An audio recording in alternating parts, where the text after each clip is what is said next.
За медијаторот Нимиц сите други опции освен преспанскиот договор се ризични. Ако сега не поминал договорот за промена на името, Нимиц не гледал решение во наредните години. Силниот меѓународен притисок за промена на името се рефлектира токму и во ставот на специјалниот пратеник на Обединетите нации. Се надевам дека ќе помине во двете држави, затоа што е фер и честно решение за двете страни.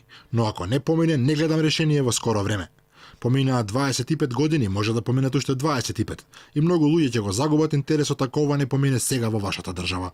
Вчера низ медиумите се појави класифициран документ од Wikileaks насловен што им е потребно на македонците за решавање на спорот за името, датиран од 29 јули 2008 година, а составен од тогашниот американски амбасадор Джилијан Миловановиќ, кој предизвика жестоки расправи и меѓу грчката влада и опозицијата.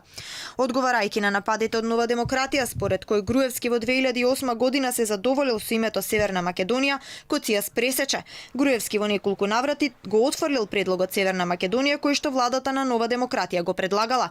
Вчера голем дел од провладините медиуми објавија дека тогашното раководство во Македонија, представено од премиерот Груевски и председателот на државата Бранко Црвенковски, биле согласни со името Република Северна Македонија. Сепак, според соопштението на шефот на грчката дипломатија, Груевски континуирано од 2007 до 2009 година го отфрлал предлогот Северна Македонија и пакетот Ергаумнес.